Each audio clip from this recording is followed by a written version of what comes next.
In this video, I am going to provide you with a method you can use if you're looking for a little more headroom. And this could apply to a variety of different situations, maybe a remodeling project you're adding on to the home, maybe moving some walls around. But either way, you have a situation where you do not have enough headroom.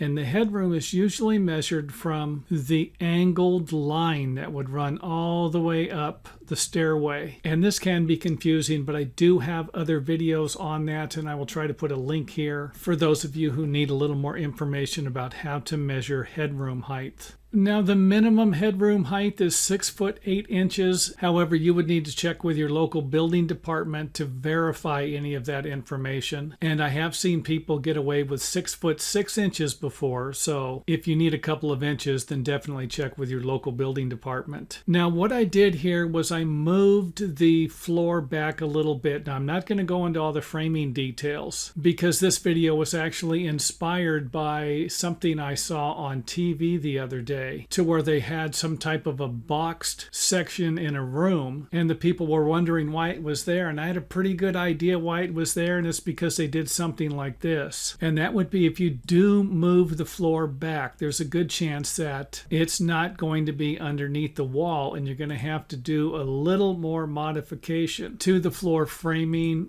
the walls, and maybe even build something over this. But either way, you can see that this right here is not going to be acceptable.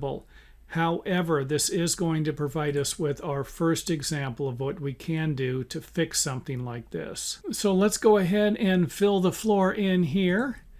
And we will change the ceiling a little bit. And this angle here can match the stairway or be a little steeper, but it's not going to be able to be a little bit less of an angle unless it's going to work for your headroom. And remember, we have 6 foot 8, so we don't have much to play with. However, if I would have matched the angle of the stairway, then it would have came to about here, and I didn't need that. So I made the angle a little bit steeper so that everything would blend in with the wall and look like maybe I would have planned everything out and that this wasn't a problem. So again, this would be example number 1 if you didn't have to go back too far. Now, in our second example, I'm going to go ahead and move the wall over a little bit. You can see here where we moved it over a little. And our first example is not going to work here, even though the head out is starting in the same spot of the upper floor. So we haven't moved the stairway and we haven't changed the angle of the stairway, but we are going to need to keep the angle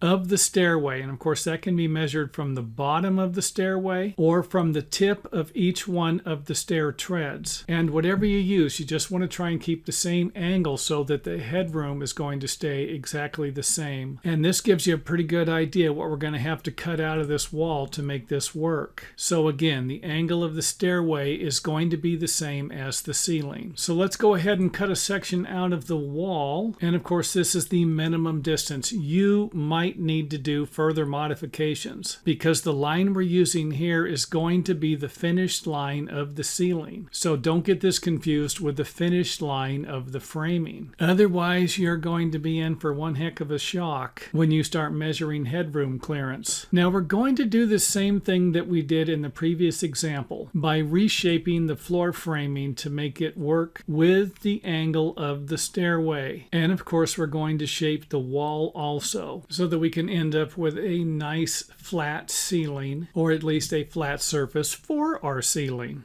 Then we can go ahead and frame whatever we need to and frame it in a variety of different ways. Now, I also need to point out that something like this can also be covered up by maybe a bed. You can shove a bed up against the wall, maybe even a desk, or you can get creative in a variety of different ways. And don't get stuck on this example here, because you might be able to make a seat, or maybe even a seat with a lid that lifts up so that you can store stuff in this area. And if for whatever reason the angled ceiling is coming into another room, like a bathroom or a kitchen, you might be able to slide a cabinet over it. And another thing you might be able to do would be to build some type of a closet around it, as long as the closet wasn't going to create any type of problems for the room. And one of those problems I could think of would be making it look too small. And don't forget that 70 square feet is usually the minimum size for a room. Other than that, this brings us to the end of the video. And if you have have any questions, feel free to leave them in the comment area. And if you enjoyed the video, make sure that you let us know by hitting the thumbs up button. And if you have ran into this problem before and have some better suggestions, feel free to share them in the video comment area also.